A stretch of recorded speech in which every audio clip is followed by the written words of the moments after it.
Europe.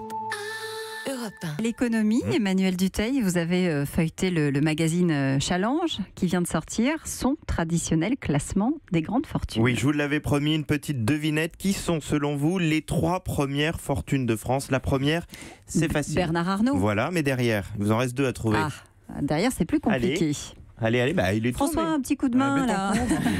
Bon. On en a 2. Alors, vous avez déjà... Alors, non, vous avez tort. Vous avez déjà le premier, donc avec une fortune de 73 milliards d'euros. C'est bien Bernard Arnault à la tête d'LVMH, la maison mère de Vuitton. À titre de comparaison, ça veut dire qu'il peut acheter d'un coup Renault, PSA, Fnac Darty, Accor et Publicis. Et encore, il lui resterait un petit peu d'argent de poche. Il devance les frères Wertheimer. Qui c'est donc? Il possède Chanel.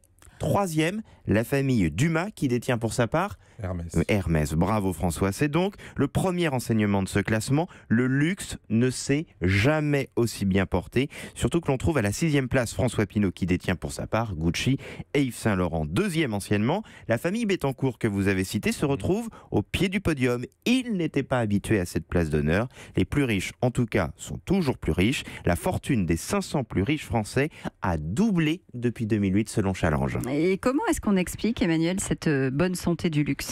Eh bien, les grands du luxe n'ont jamais gagné autant d'argent. Ils sont portés par la croissance aux États-Unis et en Asie. Du coup, leurs cours de bourse se sont tout simplement envolés et donc leurs propriétaires sont donc tout simplement plus riches. Pour Chanel, qui n'est pas coté en bourse, la petite histoire est presque drôle. Comme l'entreprise ne publiait pas ses comptes jusque-là, Challenge faisait une sorte d'estimation.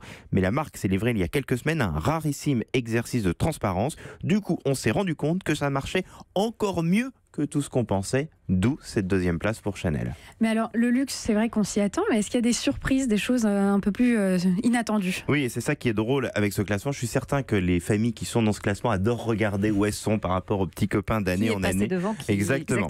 L'une des surprises...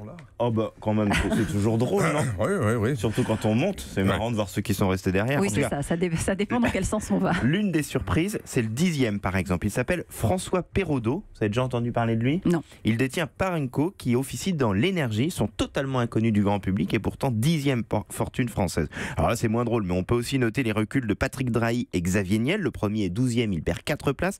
Xavier Niel, lui, en perd 3. Les actions de leurs entreprises ont tout simplement connu un très très gros coup de mou. Et puis les petits derniers, donc le 500e, ce sont les familles qui détiennent Roche-Beaubois qui va entrer en bourse lundi. Et comme on n'est jamais aussi mieux servi que par soi-même, je me permets de vous dire que le directeur général de Roche-Beaubois sera notre invité dimanche soir dans Écosystème à 17h. Voilà, et même si nous on est beaucoup moins riches, même si on cumule tous nos salaires, un grand merci Raphaël pour cette saison avec vous chaque matin. Merci à vous, c'était un plaisir. Europe. Europe 1.